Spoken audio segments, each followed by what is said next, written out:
What's good, my friends? Great to see you again. This is the most interactive sports talk show anywhere. It's Offsides, Marc Ryan and Diesel, and we are the Fan Upstate, rolling on until 7 o'clock p.m. today. Fantastic to have you guys with us. Truly do appreciate you. Here's what's coming up on the show.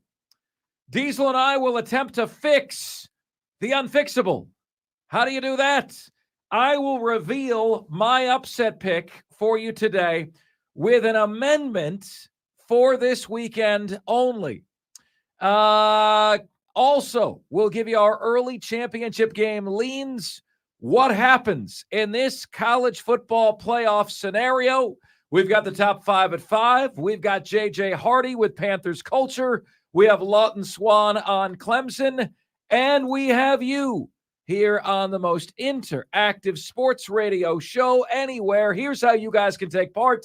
You can give us a call at 844-FAN-PHONE. That's 844-326-3663. And you can hit us on the carpro.com text line at 71307. Just start your text with the word fan, and away you go on the show. Diesel, our first show working in studio together since when? Since 2 Thursdays ago. Before Thanksgiving. Right? Since 2 Thursdays ago. That's right. 2 Thursdays ago. I believe the 16th was our last time working together in studio. And here we are, man. What's good? How's life treating you? How's Brago? Oh, man. Still not getting a lot of sleep. The dog is still nuts, but he's 5.5 months. It's like having a toddler. You know, getting my first taste of having a kid, and I don't have any kids, but I can unequivocally say that having a dog is just as hard as having a kid. Oh, okay. I'll let you go with that. I don't want to ruin parenthood for you, so I'm not going to tell you anything more than that. But no, like it's having a puppy is a great bridge to having a kid. Yeah, it's like you're on like the rookie mode. And before you advance beyond that. But no, it's a good start, man. It's a good start. You're never going to poo-poo what anyone else is going through because you know they're going through something. But, I do know people who have these nice, perfect, calm puppies. Not me. I have a Doberman, and he is 100 miles an hour all the time, ready to bite, ready to pounce. We're working on it. We're trying to fix these things, but he is stubborn as hell. The YouTube stream is now up as well. Great to see you guys again. The Fan Upstate on YouTube is where we can be found. And getting ready for a great show today. So let us, my friends, open with this. I can't stand the direction of college football right now. I can't stand it. And before you tell me that I'm just going to have to get used to it, that Mark, you're a grumpy old man guy, get off of my lawn. What does he say? Does he offer us insults? Before you hit me with this. What is he saying? Does he offer us insults? Before you hit me with this, realize that things can change. Things have changed. Things can continue to change. All right? My issues are voluminous. All right, I've got many of them. Number one, this transfer portal stuff is crazy. And you realize immediately that none of these guys put any stock in your team the way that you did. When any money is involved, they don't put stock in your team. There was a stat we got to yesterday that this year, or projected going into next year, percentage of players on any given roster, on average, 20% transfer portal guys. 1 out of 5 guys on your football roster is a portal guy. It's crazy. Now, look, there are reasons for this, right? There are other reasons for this. Number one, players want to win. Oftentimes, they transfer from situations they perceive to be losing situations, right? If you have a breakout season, you are making a poor financial decision by staying where you are. You're making a poor financial decision by doing that. And then 3, that the choice of school is now a business transaction. They don't care for your school the way that you do, or the way that I do, or the way that they used to care about said school. You just heard Diesel say it, 20% of players on every roster are now transfer portal guys. And many of these guys leaving their schools are the best players in all of college football.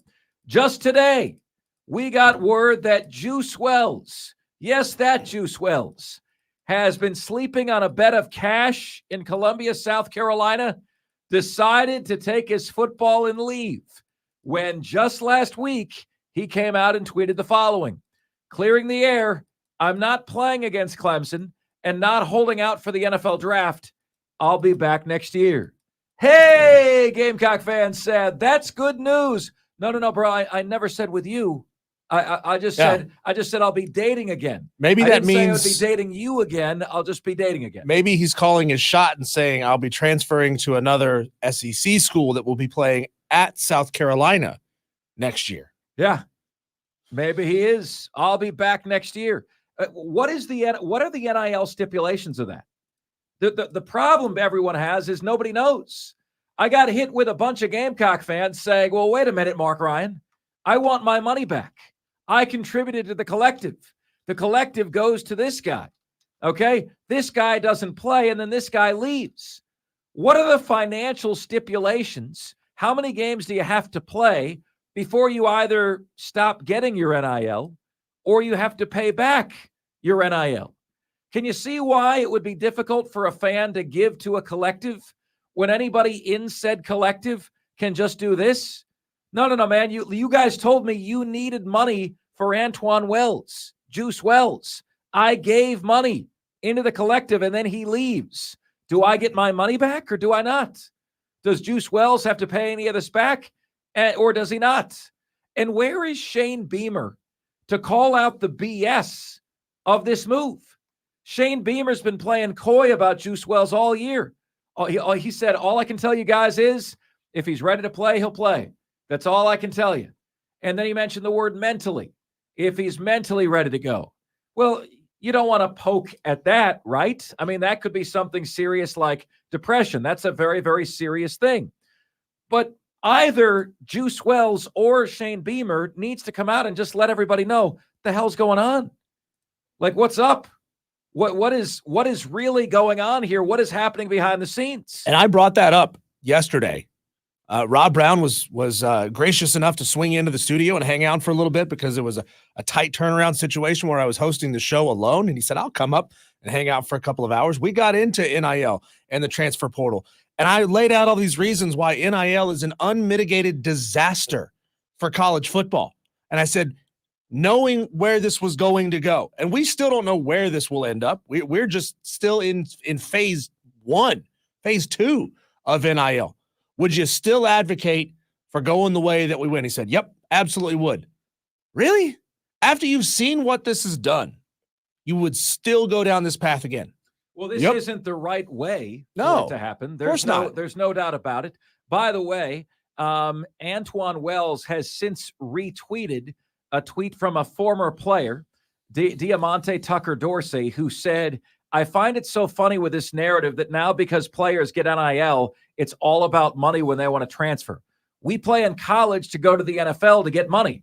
It's always been about money. So can we please cut it out and stop pocket watching? And Antoine Wells retweeted that this afternoon. The answer is no, Juice Wells. We're going to pocket watch regardless. Yeah, no. And listen, Juice Wells, you have taken money from Gamecock fans. You have taken money from people listening to this show right now to not play and then to leave. And, these people thought they were ordering a large pizza and the waiter came out with a slice. And you're saying, well, no, I ordered the large pizza. You get a slice. You get 3 games with Juice Wells.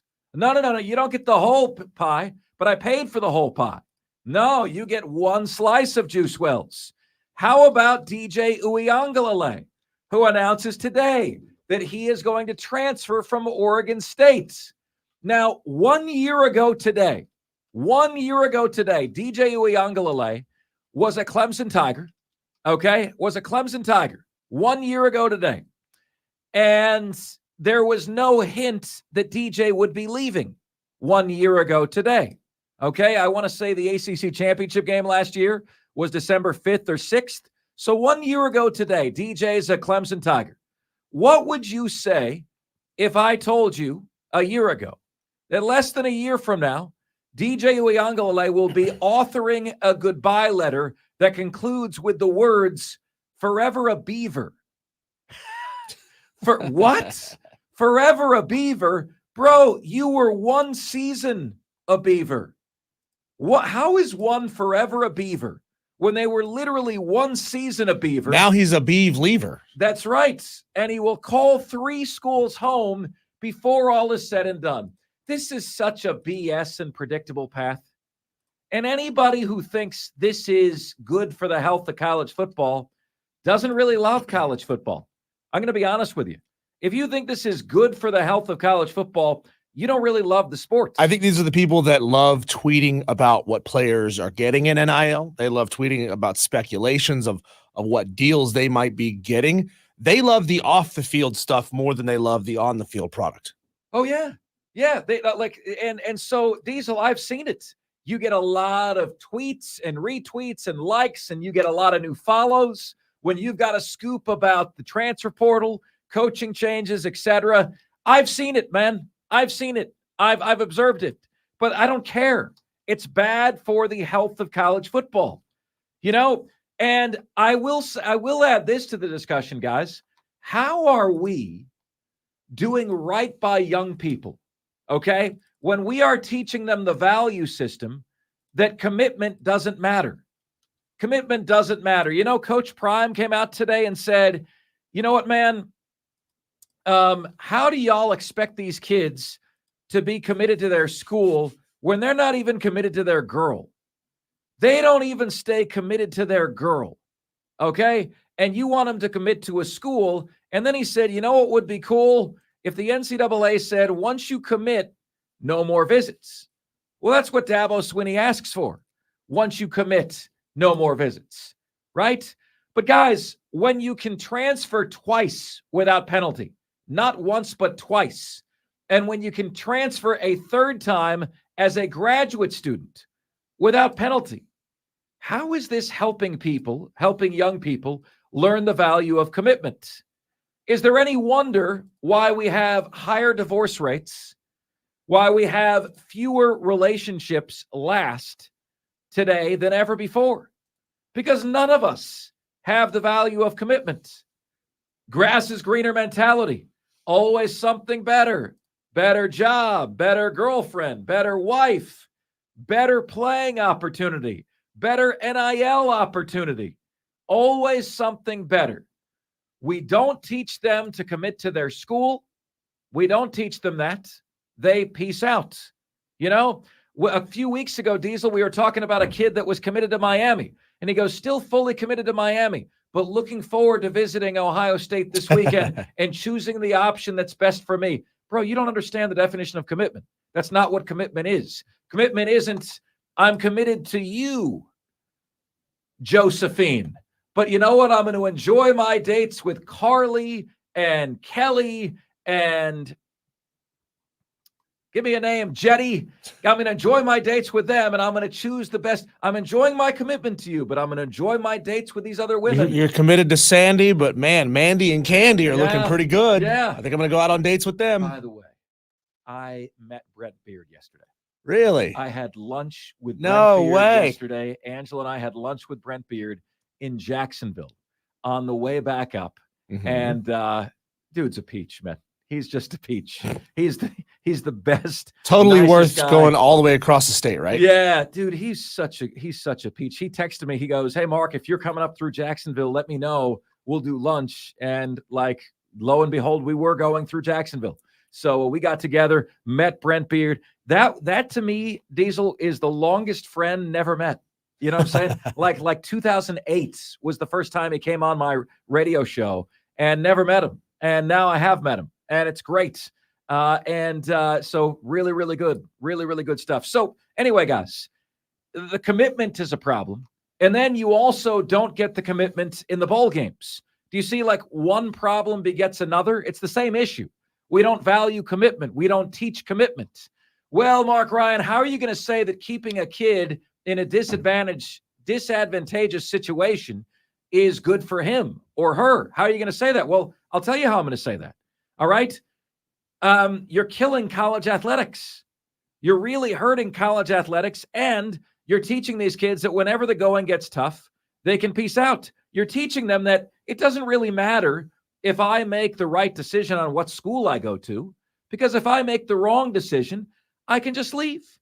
Diesel, you know what? I will even okay a one-time transfer with no penalty if that's what people really want. Okay? Look, the coach did me dirty, promised me something that he didn't deliver on. One time get out of jail free card. Brother, if you're going to transfer twice, you sit out a year. Okay? And there is no third time graduate school exception. The advantage that the way that players are gaming the system right now, with a sixth COVID year, seventh COVID year, gray shirt, red shirt, blue shirt, white shirt. I'm pretty sure Grayson McCall is older than Tom Brady. How's that guy still playing? How is he still available? How is he still able to sign on the dotted line? And yet, like, he's transferring. You know, guys, it's like this, what's going on in college football right now is disgusting. It's disgusting. And the worst part about it is that nobody values the concept of team anymore. We've all heard there's no I in team, but there is an ME. Nobody values team anymore. What's the number that you gave? I think you gave the stat last year. The number of guys who enter the portal and don't end up on a roster somewhere else? Yeah, it's almost 50%. Almost 50. I don't feel bad for them at all. I don't feel bad for them at all. Yeah, the elites will. Sure, the elites will. But, you know, if 70% of the guys who enter the portal don't end up on a roster, are not good enough to end up on a roster, I don't feel bad for you guys. I don't feel bad for you. You had the opportunity to stay where you were, work through your depth chart issues or whatever, but you said, nah, I think I'd rather take the easy path out and see what else is out there, and nobody wanted your ass. Spencer Rattler, gone. Colton Gauthier, South Carolina, gone. Tanner Bailey, South Carolina, gone. Bo Collins, Clemson wide receiver, gone. Sean McGinn, backup tight end, Clemson, gone. Mitch Jeter, South Carolina, gone. You know, and there are certain places that make being a fill in the blank, make being their mascot, right, something special. You're not seeing this a lot at Georgia. You're not seeing this a lot at Alabama. You don't see it a whole hell of a lot at Clemson. But I'm going to tell you guys something, man. I'm going to tell you something. And this leads into our next topic on the show. I've gotten word today from no fewer Diesel than 3 people, 2 of whom are media guys, okay, that have said, Mark, we're not predicting doom, but the phrase was, well, okay, the gist of it was, what is a drip in terms of players leaving South Carolina could become a flood. Ooh. What is a wave could become a tsunami at South Carolina. Okay? Like the phrase mass exodus was used, and it wasn't predicting that that's going to happen. But I was told that there is concern inside the Gamecocks football office about just how many guys they could lose. Now, if you're going to quote me, make sure you quote me accurately, okay? I'm sharing with you what I've heard, okay? That, you know, that there is an issue at South Carolina, and there is concern about how many guys they could potentially lose. Well, with the scoop that you shared to me yesterday, KJ Jefferson, Arkansas, having an interest in South Carolina, and I said yesterday, I spent a lot of time saying that sets a really bad precedent to have a lot of guys transferring in. You know why? Because if you do that, you're now a transfer portal program. You're now what they call a commuter school. You pop in, you play, you leave. And there is precedent for why Beamer doing just that with KJ Jefferson would possibly be the worst move he could make. We will tackle that next. Marc Ryan Diesel, Offsides is back in your ear canal and back up on YouTube as well, having an all-hands-on-deck discussion about the health of college football. Here at Offsides, we are the Fan Upstate.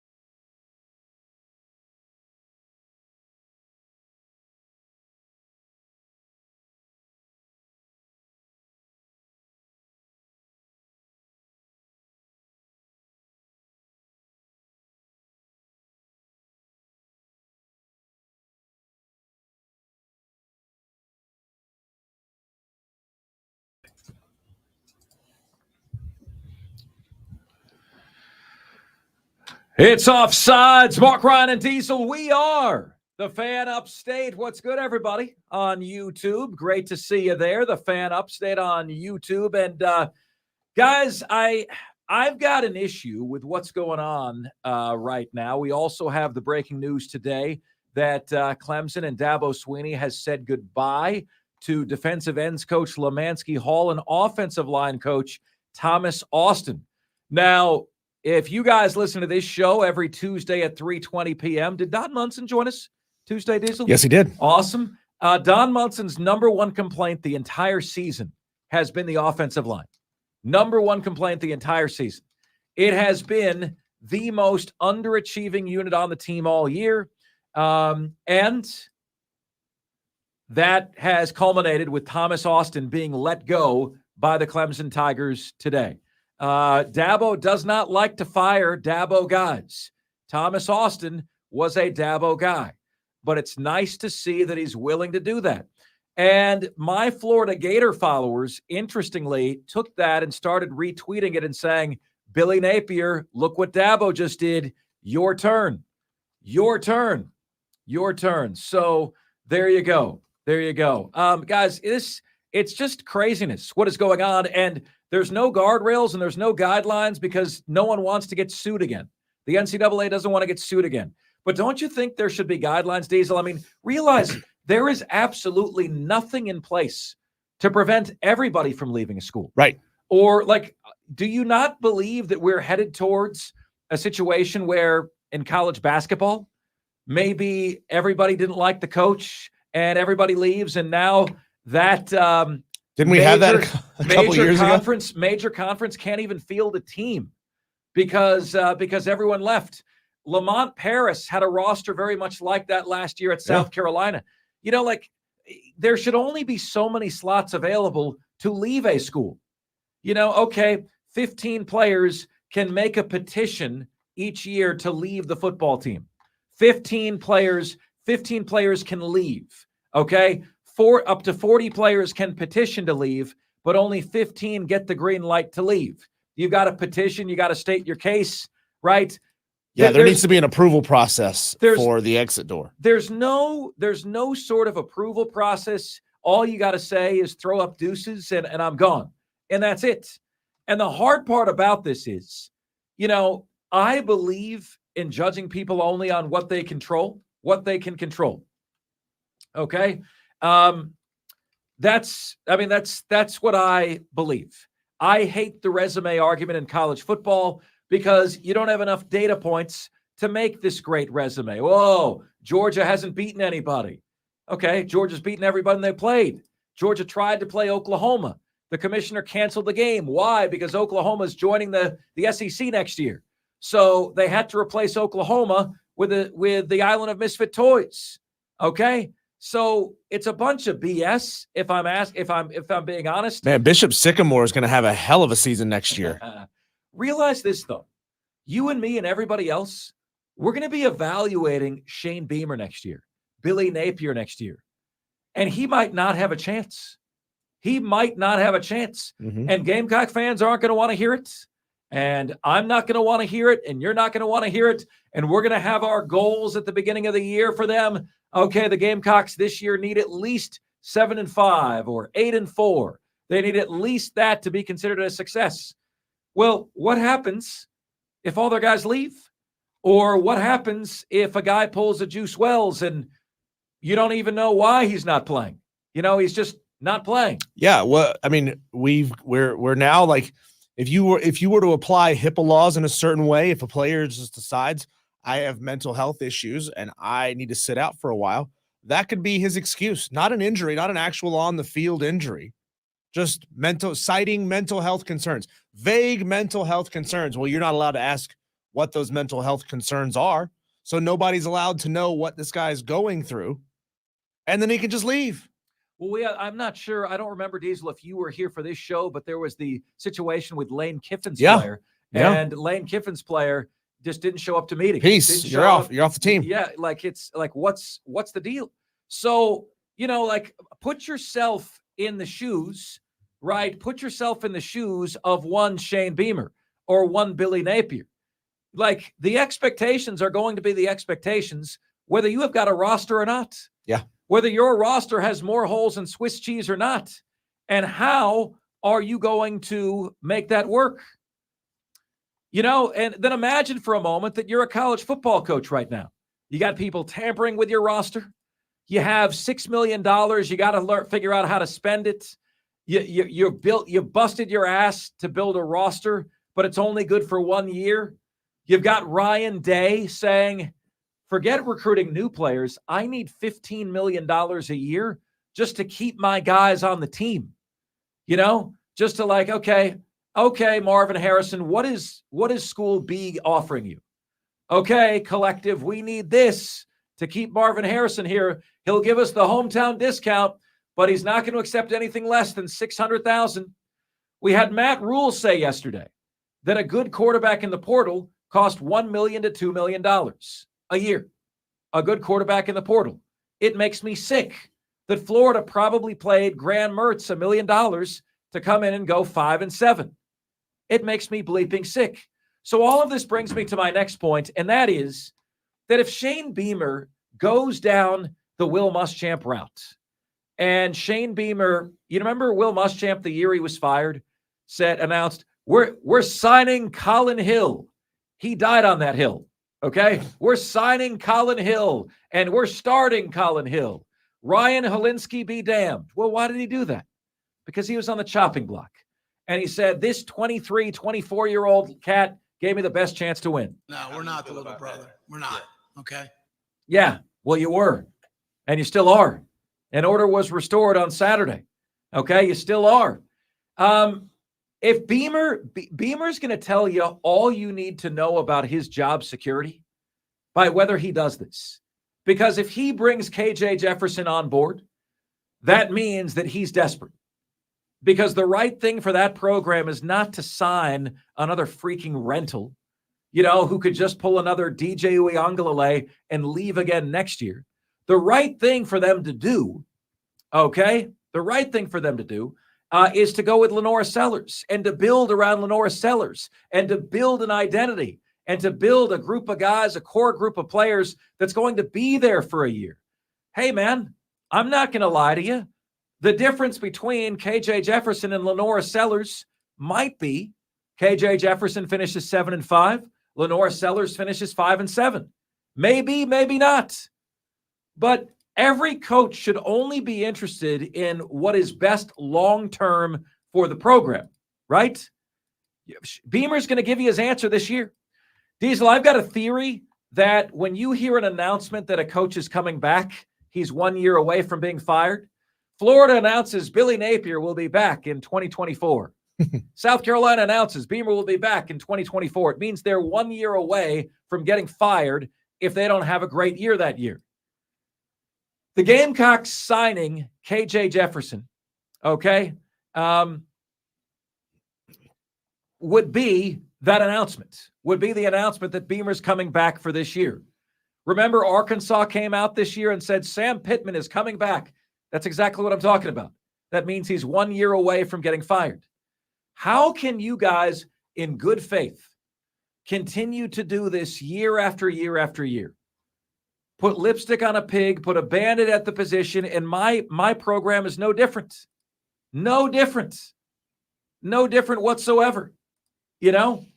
And then what you get, and Diesel, you and I could write these ourselves. Let's you and I right now, Diesel, let us pen in real time our our transfer portal letter. Okay, Diesel, you are leaving Appalachian State. Yep. I am leaving the University of Florida. Yep. The letter starts as follows. First and foremost, I want to say that these 2.46 years at Florida have been the best years of my life.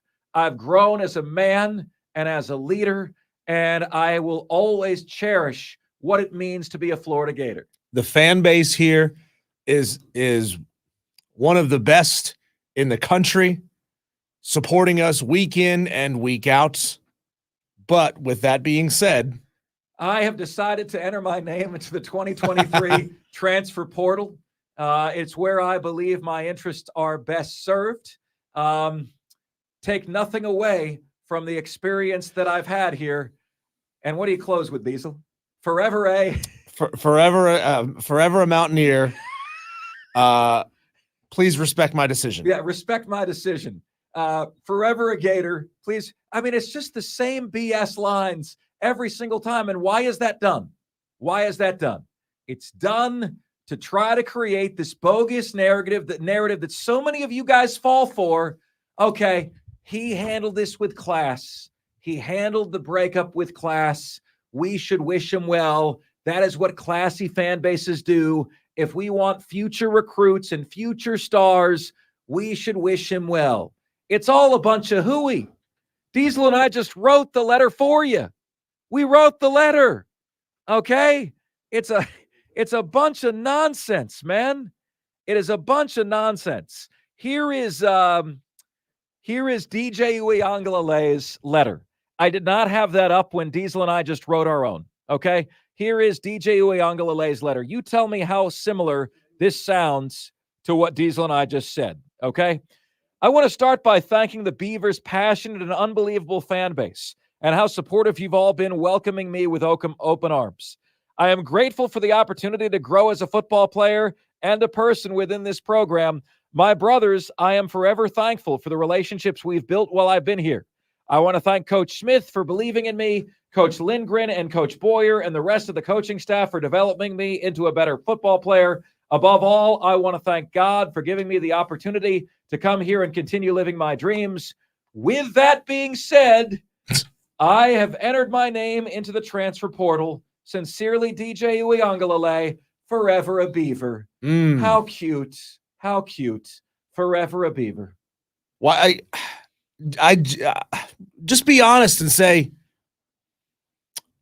you threw me a lifeline. My game improved. Offensive coordinator left. I don't feel you're stuck behind in a. Their head coach left.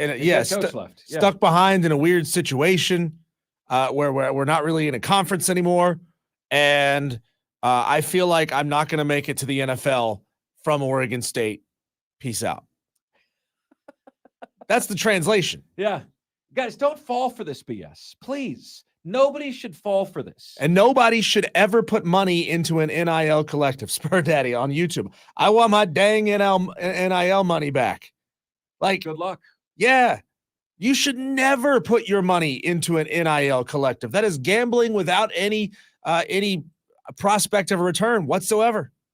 Good luck. Good luck, my friend. Good luck. 71307 on the text line is where you can get to us. Let's get to Eric from Spartanburg, who is up next. If you're just joining us, multiple conversations, texts back and forth today. Tell me there is concern inside Gamecock football offices that the drip of players leaving could become a flood. Now, again, this is not Marc Ryan said it's going to be a flood, okay?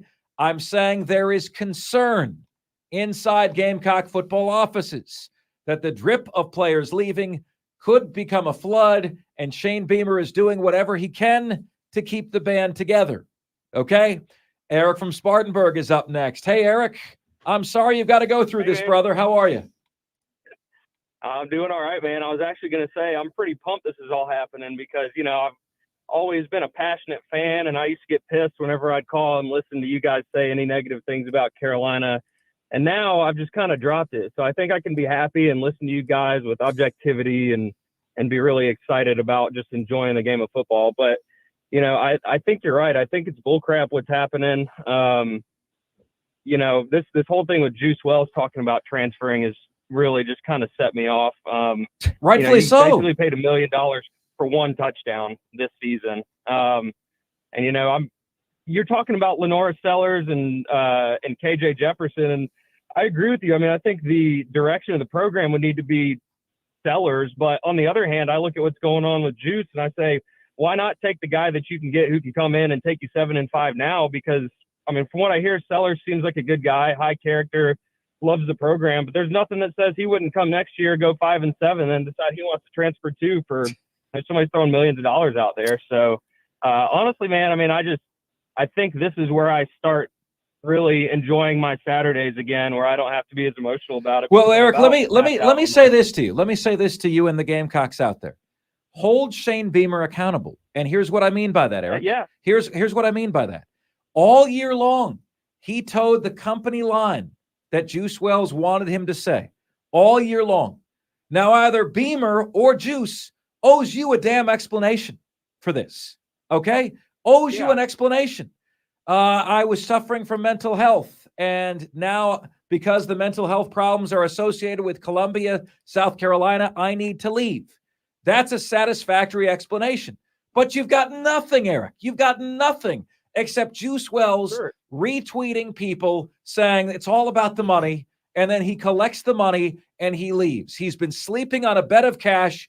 He should be driving through downtown Columbia, throwing bags of cash out to the people of Columbia. Eric, isn't it better, though, to cultivate the relationship of players who, your words, love South Carolina in the hopes that love gets them to stick around longer than just becoming that program that's constantly going out and getting 20, 30 transfer portal guys every year who are going to leave you?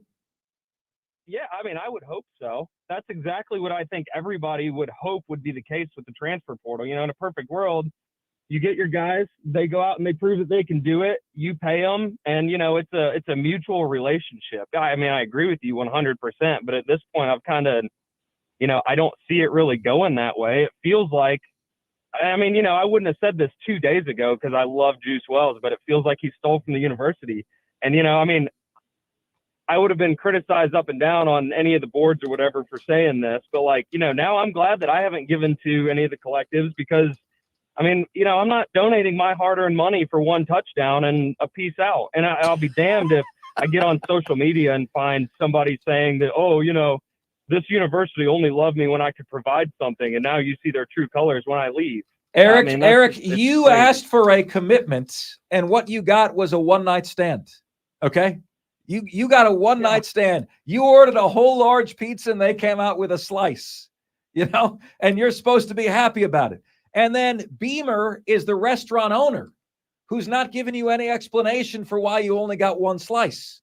He's towing the company line, wants to be a pro player coach, got to get future recruits, got to look like we're a welcoming place. We can't be calling out our guys.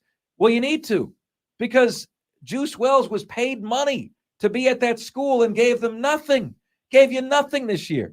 Eric, you're dead on, man. You are dead on. All right, my friends, we will get to your text messages. You guys have flooded the text lines, and I appreciate that greatly. And we'll do that next here on Offsides. We are the Fan Upstate.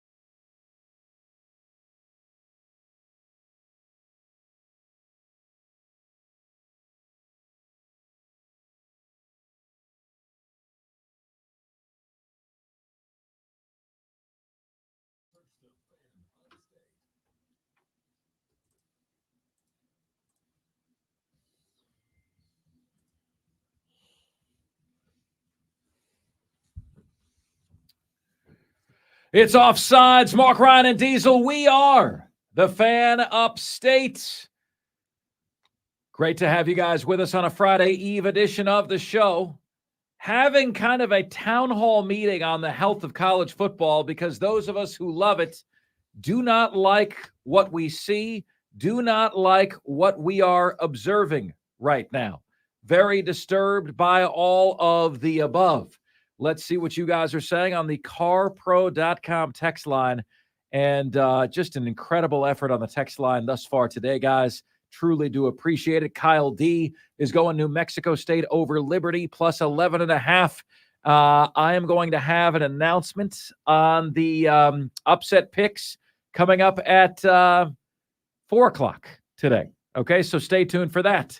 Let's see here. Texter says, well, Diesel asks Stella how she behaves. LOL. Texter says, Michigan J. Todd, Diesel, LOL. Your comment about the puppy is equal to a toddler. I say nope to that. No, it's but I love saying it just because it pisses parents off. They're like, no way, you don't have any idea. It's so hard to have a kid. But at least Michigan J. Todd, he's doing his bridge, right? Like he's having his ramp up. He's having his ramp up right now. That's what he's doing. It's pretty cool. You have no idea how hard it is. The transfer portal and NIL has destroyed college football. There's no putting that genie back in the bottle. A texter says, no putting that genie back in the bottle. It is just not going to happen. That is depressing, man. It is depressing that we're at the point of saying that right now. Is it not? I mean, it is incredibly depressing that we're at the point of saying that. No putting that genie back in the bottle. Let's see here. Texter says, Mark, give me Alabama plus 6 over Georgia. So says Scotty Mack. Let's see here. Texter says, I love it. I spent many years ticking off my parents. Keep it up, Brago. Keep it up. Texter says, as a Gamecocks fan, after this major disappointment of a season and the rumors of mass transfers of what star players they have, I will not buy another ticket. Nor should you, Texter, until you realize who's going to be on the team and what kind of team you're going to have.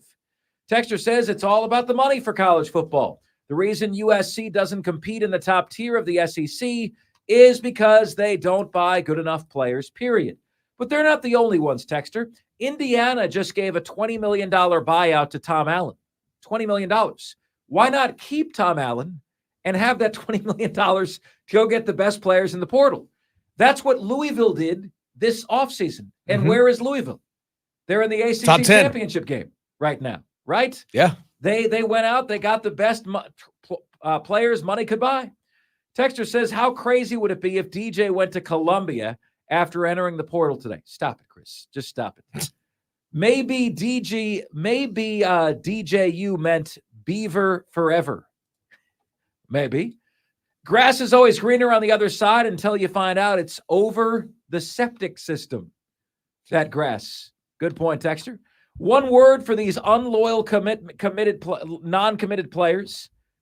Pansies. Samson, Jeter, and Juice. Mitch Jeter, the kicker for South Carolina, and the transfer portal. Why would a kicker enter the transfer portal?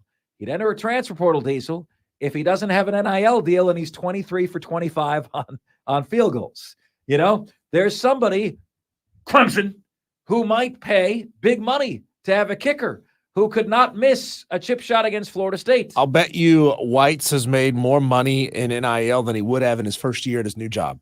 That's it. Texter says, I love the Beaver. Okay, moving along. Texter says, I am so over this transfer portal crap. We are about to lose so many players. South Carolina will never be good. Texter says, Mark, the NCAA should only allow one transfer with no penalty, but you're not allowed to transfer again. Diesel, one transfer with no penalty in terms of playing time, but then your money in NIL, the cap of NIL money goes down by 25% every time you transfer. So you can make a maximum of $1 million a year. Oh, you transferred. Now you can make $750. You transferred again. Now you can make $500. You know, the NBA has what's called the bird rules, which means if somebody's a free agent, his original team can pay him more than anybody else to stay. Okay? Opposing teams can't pay him that much money. So you want to leave? you get less money, right, than you would if you stayed where you are, right? It's unbelievable. Unbelievable. All right, guys. A caveat to the upset pick contest coming your way next. Your texts, our roundtable discussion on the health of college football and why you can't judge head coaches too much anymore. That's next here on Offsides. We are the Fan Upstate.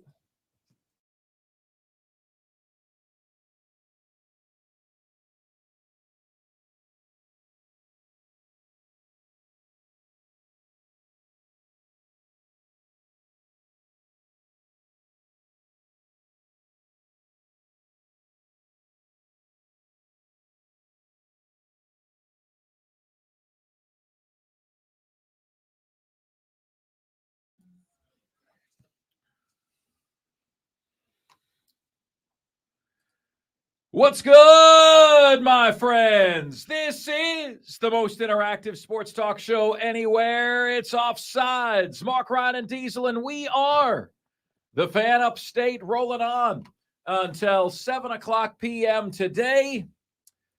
You guys have a ton of choices out there. I truly do appreciate you making us part of your day each and every day here on the show. In this hour, fix the Carolina Panthers. It sounds so easy to do, doesn't it? Fix this chair. Fix my bed. Fix the Carolina Panthers, the hardest fix of all time. We've got J.J. Hardy joining the show, part of Panthers Culture. We've got the top 5 at 5 coming up at 5 p.m. Then Lawton Swan coming your way at 5:20 along the way. We've got your calls as well at 844-FAN-PHONE. That's 844-FANFONE. That's 844-326-3663. And the carpro.com text line is there for you at 71307 to start your text with the word fan, and away you go on the show. Seeing you guys on the YouTube channel as well right now. YouTube.com/thefan-upstate is where you can find us. Diesel, this 3/4 zip pullover that I have on right now, is this garnet or maroon? I would say it's more maroon. More maroon than garnet. There has been a debate about this today, ladies and gentlemen. Is this the color? Is this South Carolina's official color, or is the 1/4 zip pullover that I have now wearing on YouTube? Is this the color that South Carolina thinks they are, but they're incorrect? They put a banner up outside their stadium. It's the wrong color. Which one is it, my friends? Guys, you do realize, right, that the slippery slope that we are walking on right now is that we're all going to be responsible for paying for our program. We're all going to be responsible. And you guys can say, well, I'm not responsible for that. Okay? I'm not responsible. You guys can say that. But, I'm telling you, if you don't pay, you're not going to win. Okay? So the reality is all of our teams, Diesel with Appalachian State, myself with Florida, you guys with Clemson and South Carolina, or whomever you are a fan of, our teams want us to feel a responsibility to contribute. Okay? Beamer spoke this season, and he said, we're 12th in the SEC in NIL funds. We're 12th. You know what would change that? You giving $100, and you giving $100, and you giving $100. You know what would fix that? Joining the ACC. Yeah. So Diesel is going to continue to say, I'm not paying money to Appalachian State. And I'm going to continue to say, I'm not paying money to Florida. But at some point, Diesel and I are going to have to stomach the fact that our schools are not winning at the highest level, in part because of us.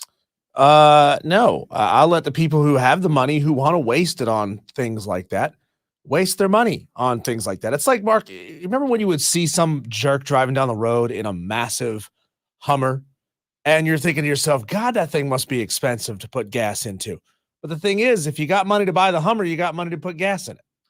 Well, Diesel, the reality is you have $20. I have $20. If everyone who has $20 gives $20, then suddenly guess who's got a lot of money for players? Guess who's fielding a better team? Guess who's winning more games? Yeah, but I don't have the ability to tell them what players to spend it on, so it's not a valuable use of my money. That's just throwing money into the wind and hoping that some nameless, faceless entity uses my money to go out and get a good player. This is why you're wise to investigate what charities you give your money to, right? How do you know your money is going where they say it's going? Investigate the charities. Texter says they should sit out a full 12 months and be ineligible for NIL compensation for that 12 months if they transfer. Texter says, breaking news, DJ to transfer to U of SC. DJ says he wants to play for a coach that pouts more than him. ... Texter says the Mountain West has agreed to a CBS deal of $270 million.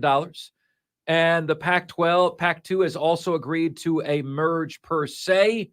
Guys, look, that whole situation is a disaster. Has this changed? Last I heard, it was a 1-year scheduling alliance with the option of a second year that would see all Mountain West teams play at least one of those two schools. And if they already had a game with one of those two schools scheduled, which I assume if it's a stipulation, then at least one or two of those Mountain West schools did, then they'll also pick up the other team. I do not see that confirmed right now. Has that changed? Who's Texter, please give us some specifics on this, because we haven't seen anything like that. Let's see here. Texter says, we paid less money for a Juice Wells TD than Clemson paid its offense for one against us. So there's that. Well, they didn't get one against you, and I know you know that.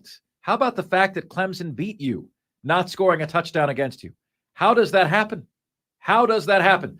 All right, guys, here is the amendment to the upset pick contest. All right. You can pick any conference championship game, anyone. Okay. If you want the 2.5 points of Louisville over Florida State, you can take that. I don't think 2.5 points is going to do a whole hell of a lot for you. But if you want that, you can take that. Okay? You can take that particular game. Any game that is a conference championship game, there are 10 of them, are free to pick for you. Okay? That is the update right there. Let's get to JD in Simpsonville, who is up next. Hey, JD, you're Offsides, man. What's up? Hey, Mark, thanks for taking my call. I just wanted to get in a little bit on this transfer portal thing. Here we are as a Gamecock fan. We had a crappy season. We struggled the whole way through it. We lose to Clemson. We're all ready to go tuck in and get into our shells and not hear any more bad news, maybe just good news for a little bit. And now here we are on a random Thursday in November, and we're learning that we're going to lose maybe a massive core of our roster here.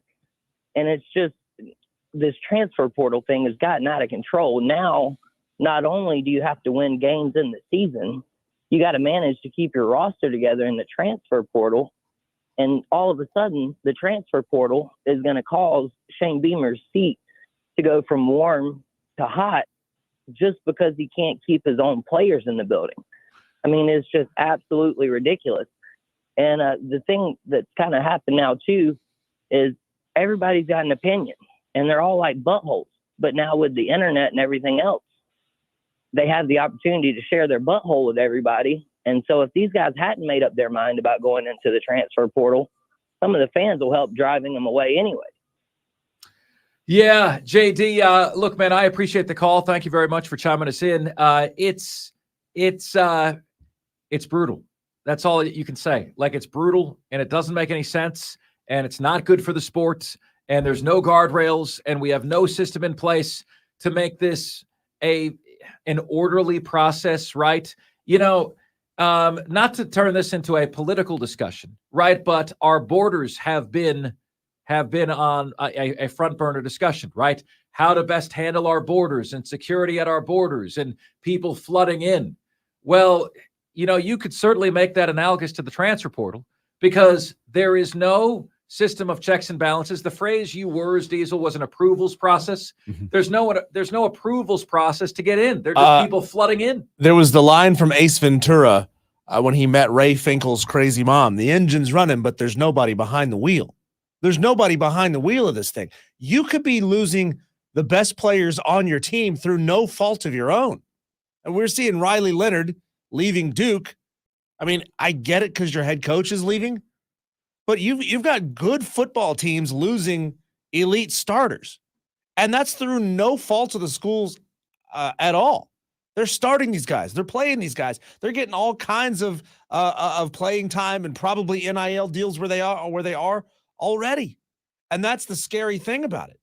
Like, you have no idea who's going to be on your team next year. None. But I promise you one thing, you're going to be judged by your results. Well, Shane Beamer couldn't keep a team together. Well, okay, but they were 12th out of 14 teams in NIL money. Maybe that's why he couldn't keep a team together. Well, did you pay to NIL? You guys listening, did you contribute to South Carolina's NIL? Guys, we're getting to that place where it's like, did you vote for the president of the United States? If you didn't say yes, then you can't bitch. Did you contribute to your team's NIL coffers? If you didn't say yes, believe me, you're going to hear that from somebody. I hate it. I'm not contributing. I figure they should be able to win without my money. Okay? I want it to be the way it always was. So that's why I say you can't tell me, you can't hit me with the BS that all this is good for college football. I got to pay. I got to line these kids' wallets when they're getting $200,000 in room and board and scholarship money. I got to line their wallets further or they're going to leave. How is that good for the sports? Explain it to me. Yeah, explain to me why all of the things that an athlete gets just by being an athlete on campus, the room and board, the food, the tuition, the education, the medical care, the clothing and swag, and all the little things that we don't even know about that they get access to. Explain to me why and when that became valueless. So let us shift gears here now to the Carolina Panthers. We've got JJ Hardy joining us at 4:35 this afternoon. Diesel, what a disaster. What an absolute disaster that has been going on within the Carolina Panthers and their offices.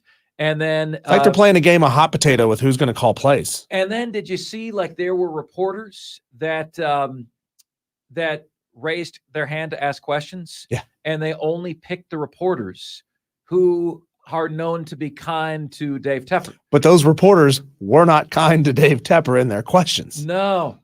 And, to me, it's just frankly inexcusable when you have a new owner who's got an itchy trigger finger and he's on his 5th coach in 7 years. Again, this is a franchise that made the playoffs 4 times in 5 years. Before he took over, no times in 7 years since. All right. You kind of like it, if you really want to fix the Panthers, you got to force him out. Right. But we're not giving you that option today. We're not giving you that luxury to force out Dave Tepper. So I'm going to task you guys right now with fixing the Carolina Panthers. What do you do under the pretense that the exception is the caveat? You can't force out Dave Tepper. Dave Tepper said in the press conference, look, man, I'd love for my coach to be with me for 20 to 30 years. I've had employees who have been with me for 20 to 30 years, right? I just want to hear Dave Tepper say, I am failing. I'm failing in my decisions. I'm failing. I've made the wrong choices. This is on me. The buck stops with me. I just want to hear him say that. Here's the reality, Diesel. There's a couple of really intriguing options that are out there. Mm-hmm. Really intriguing options. The feeling is that Jim Harbaugh is in his last year at Michigan. The constant roster recruiting, re-recruiting of the roster, all of the back and forth. Jim Harbaugh just wants to deal with football, right? He just wants to deal with football. He's tired of the NCAA. He's tired of getting in trouble by his conference. He keeps flirting with going back to the NFL because the NFL is football only. That's all you have to do. You don't have to kiss anyone's backside. Yeah. Right? The other candidate who's out there is Ben Johnson. Ben Johnson is the offensive coordinator at Detroit, right? Very highly regarded, very well thought of, right? And very, very, very respected. Ben Johnson, offensive coordinator, Detroit. These are a couple of very, very interesting names. Very, very interesting names, right? And Detroit right now has, under Ben Johnson, has the second best offense in the NFL. There's only 2 offenses in the National Football League putting up over 400 yards a game, and the Detroit Lions are one of them. Miami is the other. So, guys, I put it up to you at 844-FAN-PHONE. That's 844-FANFONE. That's 844-326-3663. How do you fix the Carolina Panthers? And realize when I say fix, acknowledge for a moment all of the different levels of fracture here, okay? There's a fracture between the team and its fan base. There's a fracture between the team and those fans who are in South Carolina. There's a fracture between the owner and the city, okay? There's a fracture when you consider that the opposing teams often have more fans there than the home team. Like, going to a Carolina Panthers game has become like a mini Vanderbilt, Diesel. You go to a Vanderbilt game, you see more LSU fans there, more Georgia fans there. I mean, it's become the transient, oh, here's your best chance to see your favorite team. Yeah. Yeah, it's like LeBron James is coming in to play a game at Charlotte, so you better go because this is your chance to go see LeBron. I know I said a couple weeks ago when Carolina was facing Dallas, and everybody was talking how Dallas's fans are going to take over Bank of America Stadium. And I said, if you're a Panthers fan, you don't want to witness that on TV. You might want to set your TV to black and white because that's the only way. That's the only way it's going to look like it's all Panther fans in that building. It's pathetic. It's pathetic the way this thing has gone. And you would wish that somebody like Roger Goodell would have the power to step in, but he doesn't. Like he works for the owners. The owners don't work under him. He works for the owner, so he's never going to go to an owner and say you're out. You're screwing this thing up. You're costing the league money because he doesn't. The league makes money regardless. You are tasked with fixing the Carolina Panthers. What's the first thing you do? Next, here on Offsides, we are the Fan Upstate.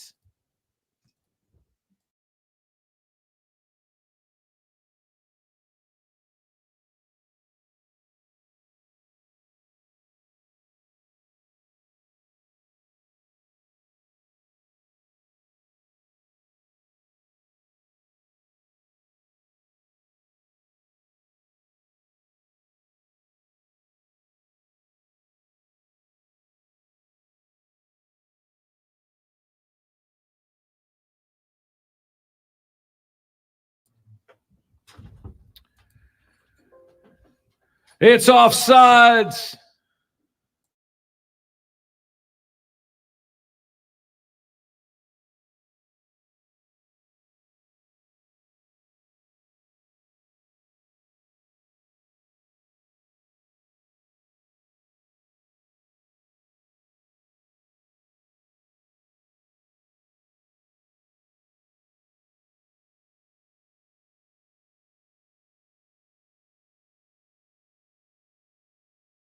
Here. I mean, you might as well call where you live Malfunction Junction if you are running the Carolina Panthers right now. So what is the fix? How do you make that better? How do you make the Carolina Panthers? How do you change their fortunes? How do you create traditions? How do you make the Carolina Panthers a place where prime free agents want to be, right? Let's be honest. The franchise, the Carolina Panthers, before Dave Tepper took over, they were a little vanilla. They were a little nondescript, right? But they did have some success. Now the franchise is a joke. The franchise is a joke. And we carry their games on Odyssey Greenville. I'm not dogging us. I would carry the NFL games too. But folks, if you are ranking the bottom 3 franchises in the NFL, the Carolina Panthers would be first or second or third, as in third to last, second to last, last on everybody's list on the worst run franchises in the National Football League. And that's got to be eating Dave Tepper up. But when he made his billions of dollars, he could just, be who he is, and no one knew the wiser. But now everybody knows the name Dave Tepper, and his reputation is not in a great place. So, my friends, what is the fix? What do you do? Here is my thought process. Okay, I'm going to make a run at Jim Harbaugh. Okay, that's point number one. Do you guys realize that a year ago, Jim Harbaugh reached out to the Carolina Panthers? The Panthers didn't return his call. Okay, now that's on good confidence. Jim Harbaugh is kind of blacklisted in NFL circles. He's considered difficult to work with. He's considered prickly. He's considered a little bit awkward. Sounds like Dave Tepper. He's considered like an old school guy in a new school era. But guess what, Diesel? The Panthers can't afford to be choosy right now.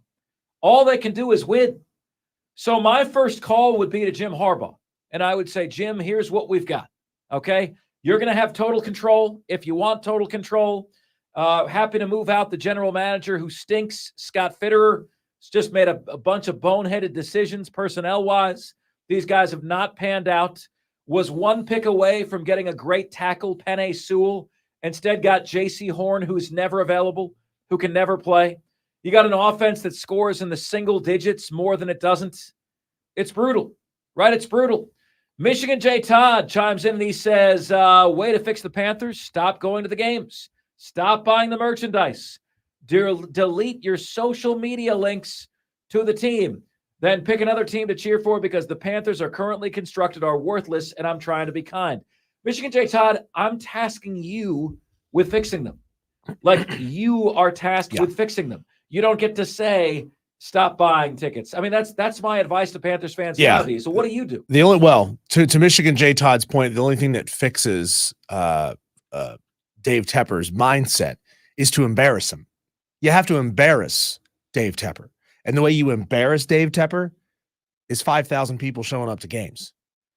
Like, the seats are already bought, right? People have already paid for their PSLs. You've already got your season tickets. You can't sell them back. So, stop buying tickets. That's next year. You need a this year solution. You need a right now solution. You got to embarrass Dave Tepper to the point where he can't run and hide from the issues that he's facing anymore. But let's say Dave Tepper hires you. And you're like, right. I gotta be honest with you, Dave. You've pressed a lot of wrong buttons with this team. Yeah. And he says to you, I realize I'm part of the problem, but I'm not going anywhere. Okay. I give you unilateral control to fix this operation. Diesel, you've got a fractured relationship with the state of South Carolina. You ban Dave Tepper from the building. That's how you do it. Realize that guy crapped all over the plan to build the headquarters. Sure. In Rock Hill. So you got a fractured relationship with that community. You've got a fractured relationship with this community. People only go to the games to see the stars or to see the other teams. So what's the first thing you do? My first thing is I hire Jim Harbaugh. The second thing I do is I put an offensive line around Bryce Young so that I can evaluate him by the end of next season. Yeah. Okay. You have to pull the President Camacho from the movie Idiocracy. We got this guy, not sure. And he's going to fix everything. You have to fire Scott Fitterer. That is step one. Fire the guy who put your roster in this position. You have to fire Scott Fitterer.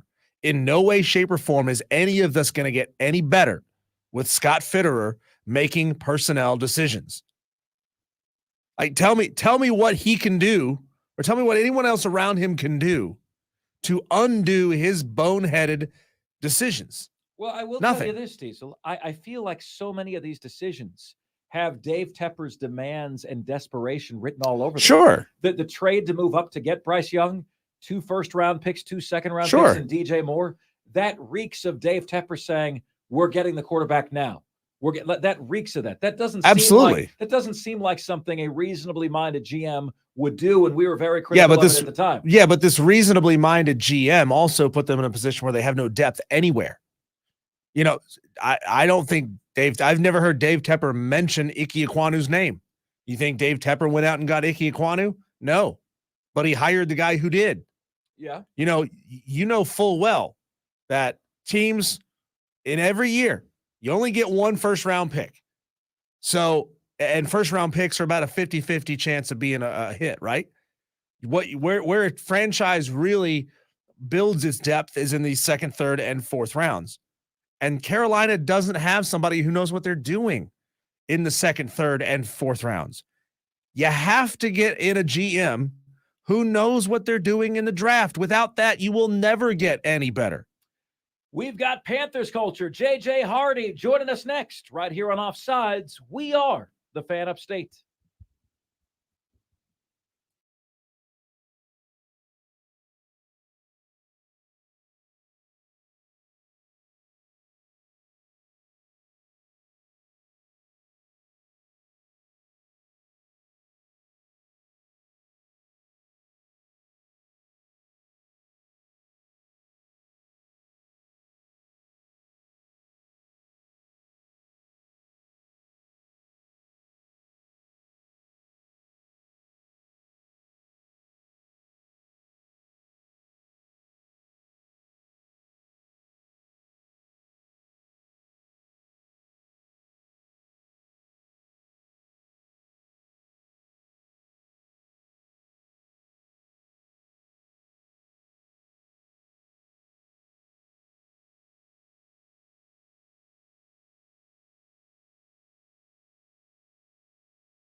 It's Offsides. Marc Ryan and Diesel. We are the Fan Upstate, joined by you guys, and getting set to be joined by JJ Hardy of Panthers Culture, who joins us on this day each and every time slot. He's there with us right now. JJ, we missed you last week, buddy. I know we're off for Thanksgiving.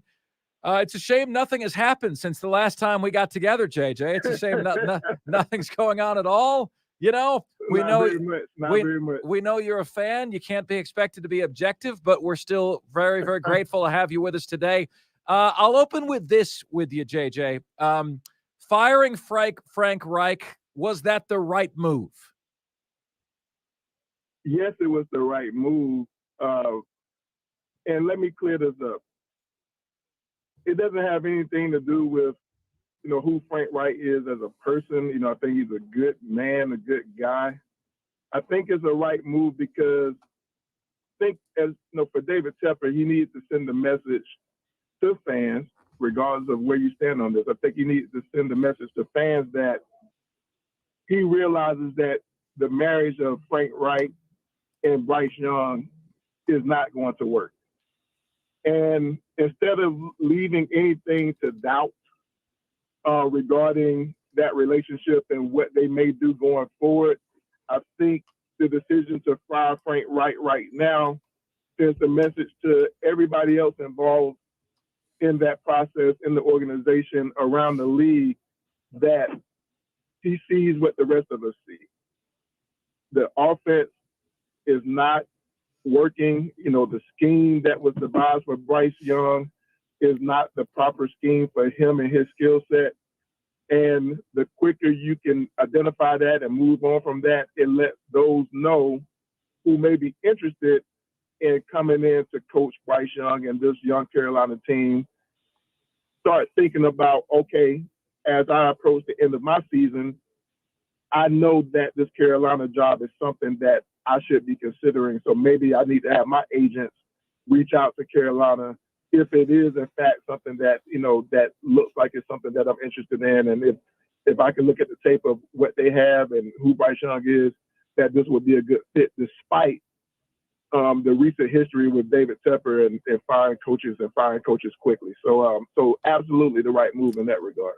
JJ, what's your level of concern over hiring another coach before a GM? Because we all know the tried and true trope of a of a new GM coming in, and the guy who's the head coach wasn't his guy. He wasn't part of the process of hiring that guy, so they don't really work out very well. I mean, could we find ourselves in a situation that, you know, you have a coach and a GM who just don't work well together again?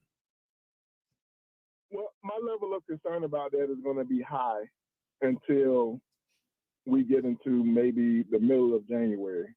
Because if we're at the middle of January and Scott Fitterer is still our GM, then my level of concern is going to be high and remain high for an indeterminable amount of time. I think right now it's a bit too early to get super worried about it because I know that if we go back to 2019, going into 2020, you remember Dave Tepper fired Ron Rivera around week 12, if I remember correctly. But he held on to Marty Herney. And then, you know, Marty Herney was part of the process for Matt Rule. And then, you know, a year later, he fired Marty Herney at the end of that season. I don't think it was in the middle of the season, but maybe I have to go back and check my facts on that. I say that there could be some parallels to what he just did with keeping Scott Fitterer after firing Matt Rule and letting Scott Fitterer find a new head coach. But now that coach didn't work out, and I think he'll probably just let Scott Fitterer stay around until the end of the season to let him finish the job and finish the things that GMs do. Because, I mean, I know sometimes it's easy to get rid of a GM early in the season too, but I think people forget all the things that GMs do besides just make roster moves, right? Like sometimes they're responsible for taking on all of the acquisitions and contracts related to the operations of the team. And so they're involved with more than just, you know, scouting personnel, picking personnel. And so it may be prudent to just let him finish out this year and then terminate him at the end of the year. But yeah, if we're deep in January and people have already gotten fired around the league and Scott Fitterer is still in Charlotte, then yeah, I'd be concerned because it'll show that, you know, that Dave Tepper still isn't ready to do like that full and hard reset that I think is needed in Carolina. Well, JJ, we know that Scott Fitterer sucks at picking personnel. And if the situation lands where Dave Tepper says, sorry, Scott, we're not going to let you be involved in picking a new head coach, now we're putting it all back in Dave Tepper's hands. And do you trust Dave Tepper to go hire a coach?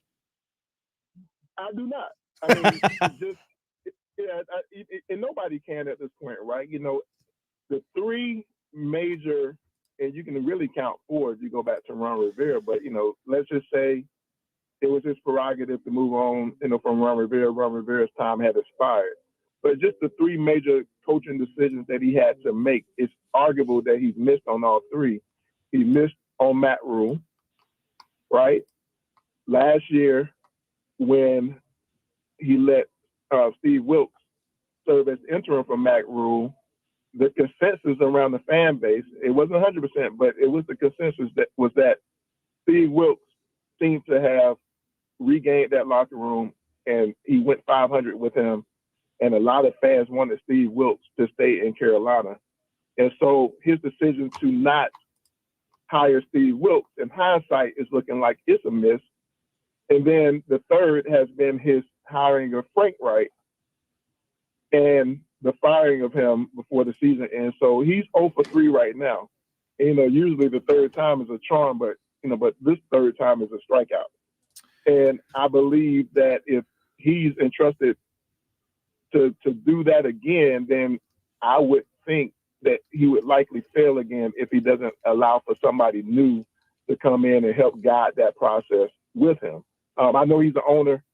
He's always going to have the prerogative to be able to be as involved as he wants to be. But I hope that this time he allows for somebody outside of himself, maybe a recruiting firm, to go out and find the best candidates for him to choose from, and hopefully let them even guide some of the interviewing process. JJ Hardy, Panthers culture, joining us here on Offsides, the fan upstate. JJ, these are 4 words that could take 4 years to solve, okay? But the task that awaits you, and you can take as long as you want, the 4 words are fix the Carolina Panthers, okay? Fix them. And when you say that, JJ, you realize, and it's what we've been doing this hour, we've been having this discussion this hour on the show, is all of the layers of dysfunction of this organization. You have the loss of the relationship with, and you might not even believe this, JJ. I don't even know if I've told you this before, okay? If I walked into the Target in Greenville, South Carolina recently, and I needed to find my wife a Carolina Panthers shirt, there was not a single piece of Carolina Panthers paraphernalia in the entire store. What's the NFL team for Greenville, South Carolina? The Carolina Panthers. Now, I could find a piece of Charlotte FC gear. I could not find Carolina Panthers in Greenville Target. Okay? Not a single piece in the entire store. I asked for help. They said, we don't have any. Okay? Why? It's football season. So that you have a fractured relationship with South Carolina. You have a fractured relationship with North Carolina.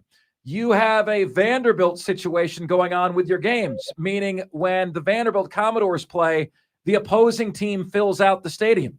It's all LSU fans and Georgia fans. And that only happens when the franchise itself is kind of a joke. It's kind of, the Charlotte Hornets have the same problem. Hey, let's go see LeBron, or let's go see Victor Wembanyama. And then you've got the reality that the owner isn't going to leave. So if I say to you, JJ, fix the Carolina Panthers, okay? And you know that one of those things is you can't kick out David Tepper. What are some of the things you're doing? Jim Harbaugh's name is out there. Ben Johnson's name is out there, right? Steve Wilkes' name could be out there again. Can you give me like your 1, 2, 3, whether it be the headquarters in Rock Hill or, relationship with the fans? Like, well, what do you do? What begins to mend all these fractures? I think the first thing you do is just focus on the football, right? Because winning fixes almost everything in football. So if you focus on the football and focus on the product on the field, then I think a lot of this other stuff takes care of itself when it comes to the fracture between the team and the Carolinas and the desire to go attend games and things like that. You have to start winning. And like you said, these 4 words could take 4 years.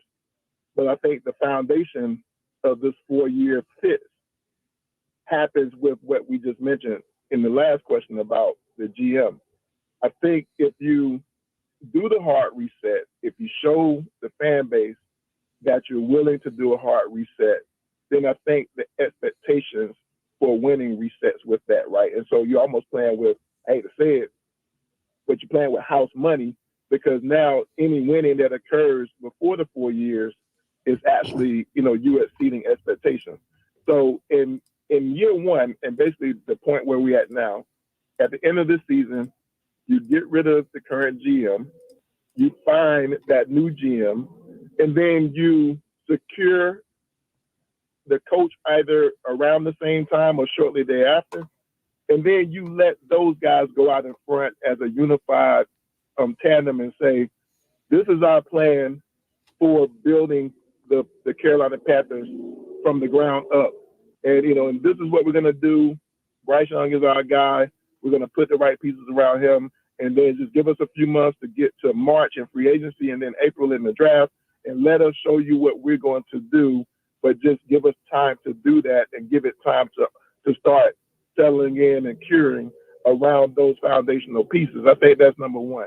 I think number 2 is that Dave Tepper, and I know this just from relationships, when it comes to the relationship with South Carolina, and that's my home, obviously, what you mentioned happening in Greenville, it happens in Charleston, it happens in the other far reaches of the state. I used to live in Aiken for a time.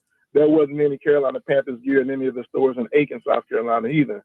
And I think Dave Tepper is too dependent on the data, when it comes to trying to figure out, what the South Carolina fan base is, and how to quantify the fan base in South Carolina, because he uses metrics like how many hits does Panthers.com get from the state of South Carolina.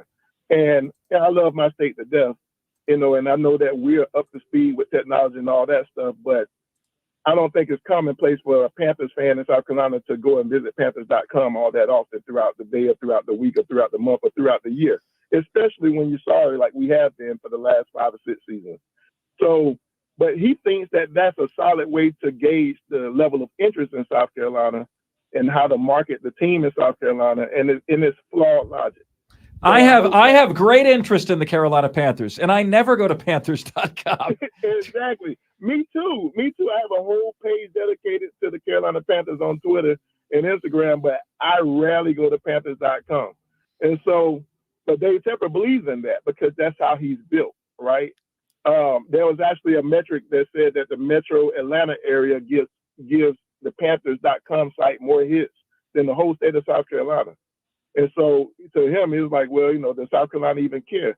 Yes, we care, because that's the team closest to our state. And for the people in the upstate, and especially right there up against Charlotte, that is their team. But the fact that they don't visit the website shouldn't make you think that they don't care about the team. And the other thing that they have to do, to kind of further that point, I think the Panthers need to do some mending, of their relationship with the state of South Carolina, not just bringing a training camp or maintaining that at Wofford. They're doing that almost by default right now, because the plan was if Rock Hill was up and running by now or next year, then they would have been operating, training camp and everything out of that headquarters.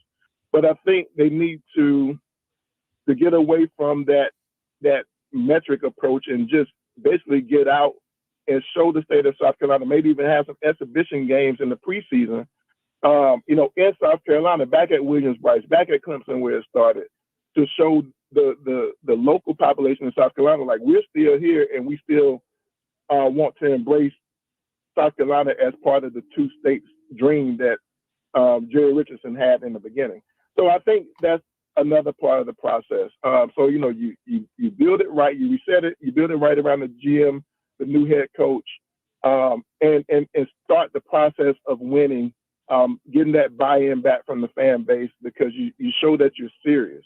And then the second part is just more of a direct approach to connecting with the fans in both states, making sure that you reinforce the fact that it's both states and actually show it in your actions, not by some branding, and marketing in the off season. Just come out, come see the folks in South Carolina, go to Columbia, go to Greenville, Spartanburg, go to Charleston, go to Florence, go to Aiken, go to all these different places in South Carolina, just to let them know that we embrace you, you're still part of this dream, and we're going to win together. But beyond that, it's going to just take time. And this time around, get that messaging straight, from his mouth, from the GM's mouth, from the head coach's mouth, that we are resetting. And we need you to be patient with us. We're going to build it. We're going to build it the right way.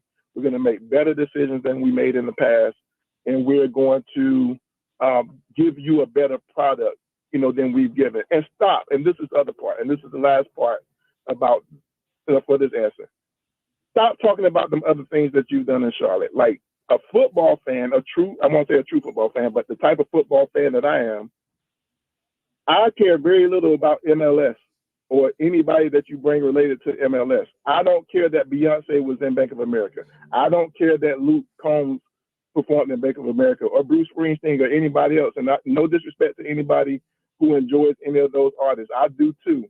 But I don't care that you, as the owner of the Carolina Panthers, brought those things to Charlotte, to that stadium, because they are cool in their own right, but they are in their own lanes, and they have nothing to do with my beloved NFL football team and my fandom as an NFL fan. So stop telling me that you're doing well and that you're successful as an owner because you brought those other things unrelated to football to Charlotte.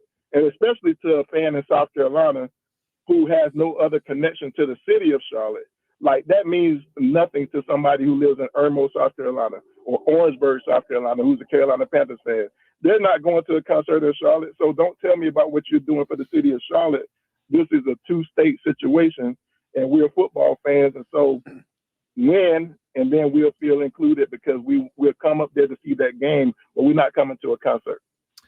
JJ Hardy giving you the 411 on where Carolina needs to look to begin mending some fences with this community and begin to put a winning product on the football field. Always appreciate the conversation, JJ. Thank you so much, my friend. And I think you got some great ideas. They should listen to you.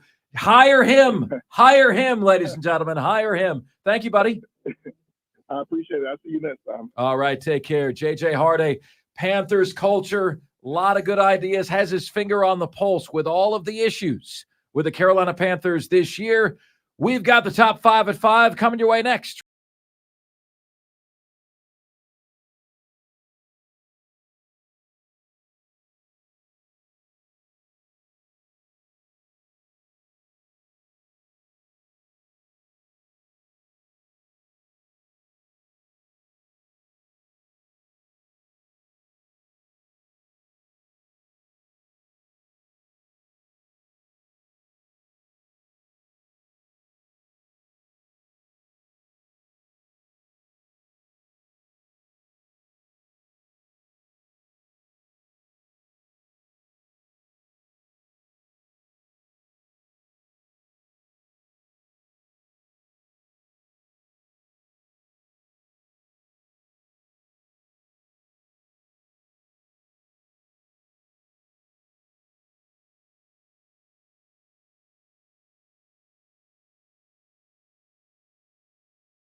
What's good, my friends? This is the most interactive sports talk show anywhere. It's Offsides, Marc Ryan and Diesel, and we are the Fan Upstate, rolling on until 7 o'clock p.m. today. Truly do appreciate you guys making time for us. We know you have a lot of choices out there. Here's how you can take part in the show. You can give us a ring at 844-FAN-PHONE. That's 844-326-3663. And the carpro.com text line is there for you at 71307. Just start your text with the word fan, and away you go on the show. In this hour, we have got Lawton Swan from ClemsonSportsTalk.com set to join us here on the show. Very excited about that. That is coming your way in the next segment. In the next segment of the show. So be sure you get your Clemson questions in there. All right. As for us, it is time for us to do a little ditty. We call it the top 5 at 5. The top 5 biggest sports stories of the day. The top 5 topics we're discussing. Ladies and gentlemen of the Upstate, Offsiders. The top 5 at 5 starts right now. And now, the top 5 at 5. And 5, 4, 3, 2, 1. Hit it. 5. At number 5, changes at Clemson. The Clemson football team released a statement this afternoon that I got by way of email saying head coach Dabo Swinney announced today that defensive ends coach Lemansky Hall and Thomas Austin will not return to Clemson's coaching staff in 2024. Thomas Austin is the offensive line coach, not returning. That it seemed to me like reading between the lines in terms of what Dabo was saying. He says that Lemansky Hall it seemed to be a mutual decision after a discussion between the two of them. Thomas Austin's did not. Thomas Austin sounded like Dabo made the decision. for a new direction for the offensive line because the offensive line stinks and was a major part of the reason that Clemson has underachieved this year. So Lemansky Hall gone. Thomas Austin gone.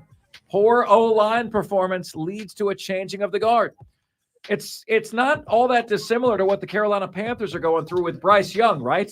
How do you evaluate Bryce Young behind that offensive line?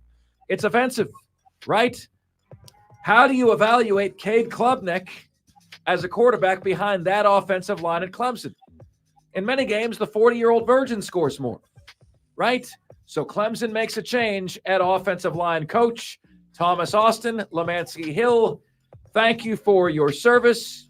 Good luck in your future endeavors, which is the professional way of saying, don't let the door hit you where the good Lord split you. Next up. 4. At number 4 today, a word to the wise for Shane Beamer. I am told that from multiple media contacts that there is concern inside Gamecock football offices that the drip of players entering the transfer portal could become a flood.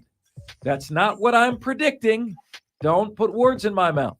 I'm simply saying there's concern about how many guys they could lose in Columbia, South Carolina. Here is what I know from Shane Beamer's standpoint. Number one, the Gamecock fans deserve an explanation for what the hell is going on with Juice Wells. Juice Wells today announces that he is entering the transfer portal. Well, he didn't play at all. He played, 1 or 2 games this year? Very ineffective. I thought actually before the year, right? He could be an all-SEC performer. There was never any explanation from Shane Beamer about this. There was never any explanation from Juice Wells about this. And given what Juice Wells received in name, image, and likeness compensation, the fans are owed an explanation about what exactly went down here. The other thing I would advise Shane Beamer on, stay far away from KJ Jefferson.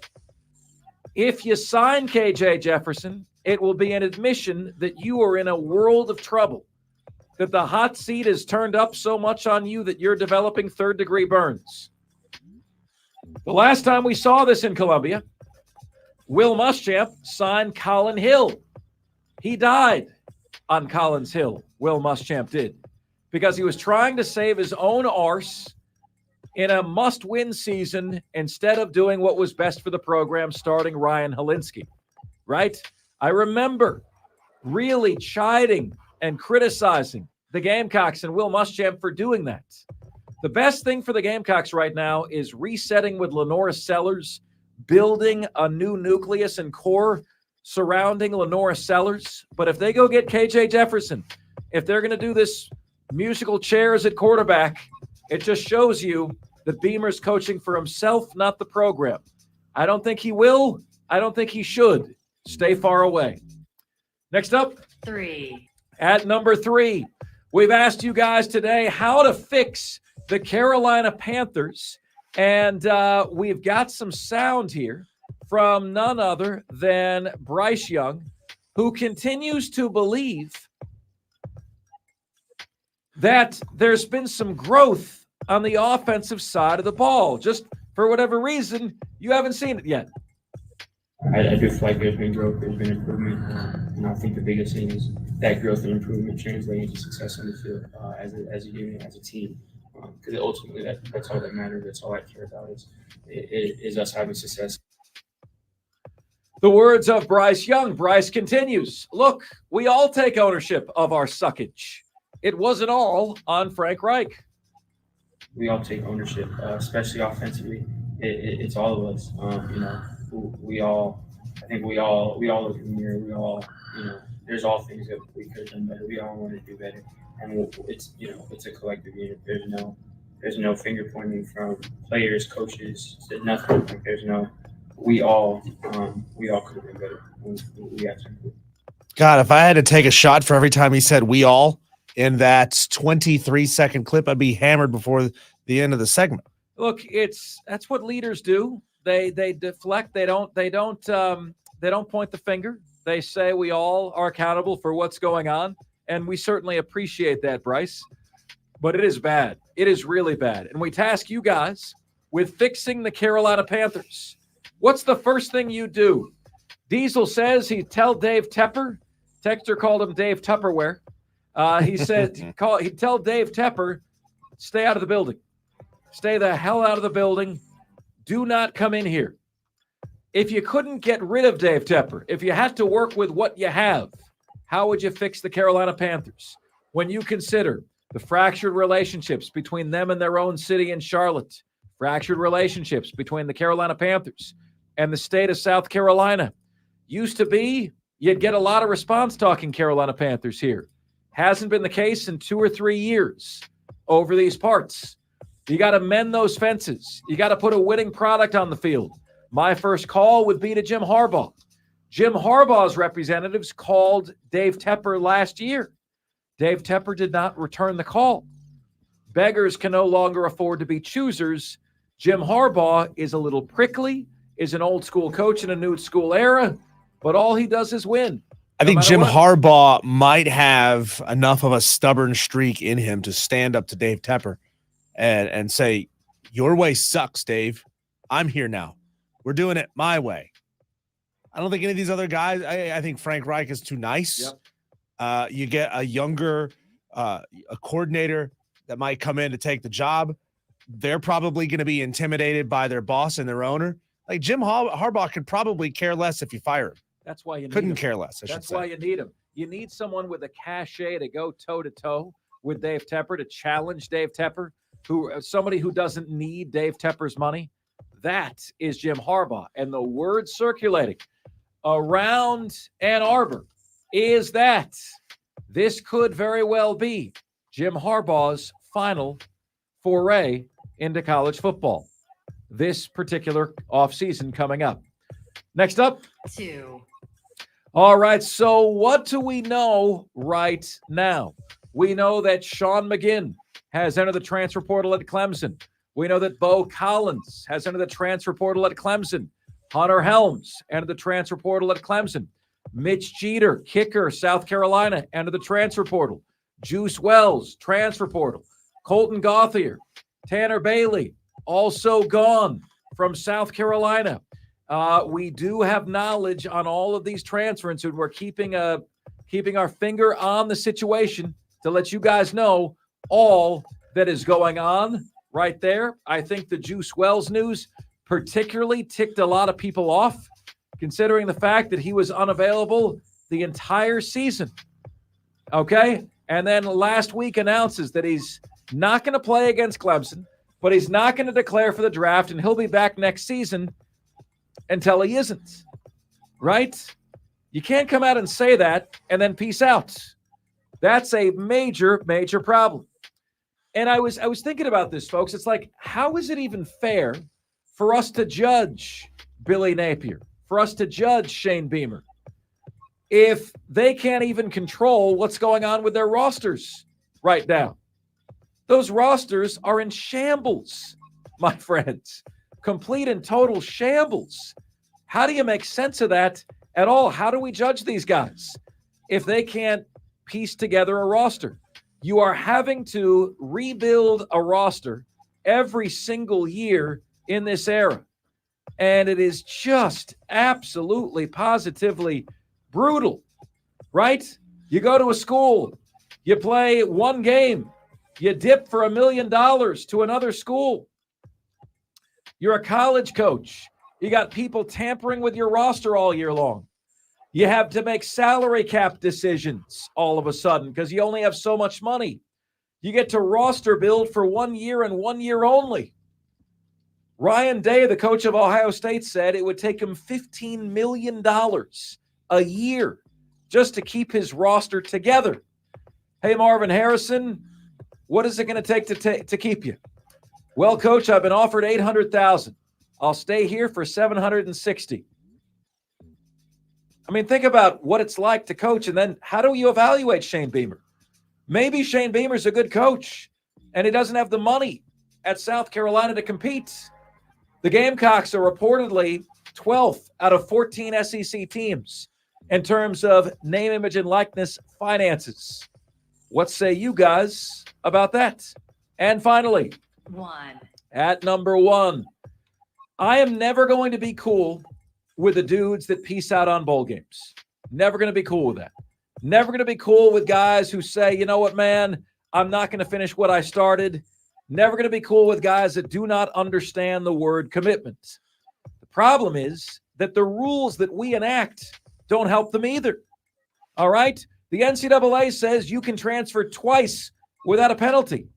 You can transfer 3 times without a penalty if your last time is when you're a graduate student. How does that help instill the value of commitment among our young people? And then we wonder why the divorce rate is higher than it's ever been.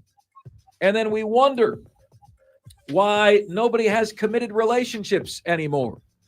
Coach Prime said today, look, man, these guys can't even stay committed to their girlfriend. You want them to stay committed to a school? We are failing these kids by not instilling these values in them. And it's also ruining the sport of college football. You know, we're rapidly arriving at the destination where you are going to be responsible for paying for your team's players. Coach Prime also said, yeah, we don't have much of an offensive line, but that's okay because I can go out and get one.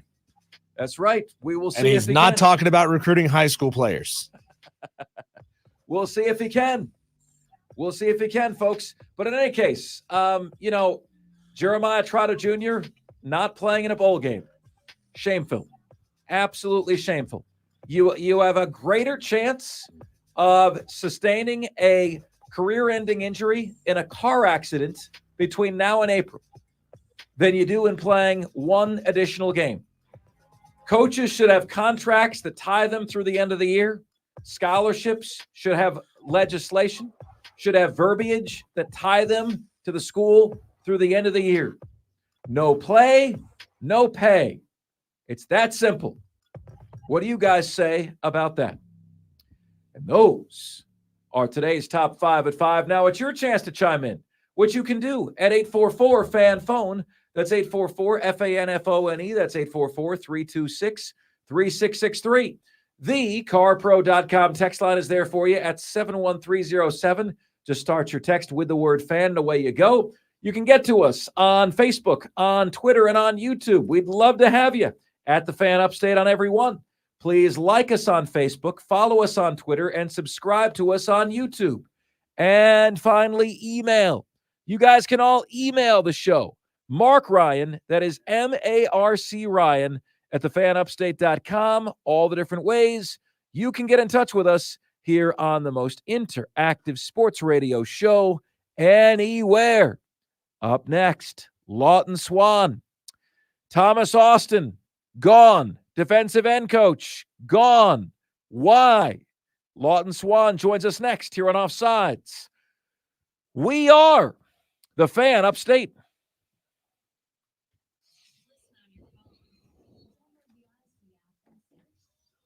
Stream, it's been great today. Appreciate you guys settling with us through our technical issues. We got it fixed. We got it figured out. That's why you see Marc Ryan all lit up now, because we got the ring light that was broken on. But that was what the technical issue was. It was about getting that swapped out and then getting cameras swapped out and plugged back in and everything. And it just couldn't accomplish it all in 4 minutes. But we appreciate you being here all day. I am out tomorrow taking another vacation day because I had a bunch of them to use before the end of the year. Man. Mark's going to be here with unknown producer. So I'm going to bet there will not be a stream tomorrow. Just listening over the air. Okay. Okay. But we'll see you Monday. Yes. See you Monday. Diesel and I will see you right back here. Same bad time, same bad channel Monday. Great to see double-digit people in here since we haven't been back for a couple of weeks. But we love you guys. We'll see you tomorrow. Thanks, guys.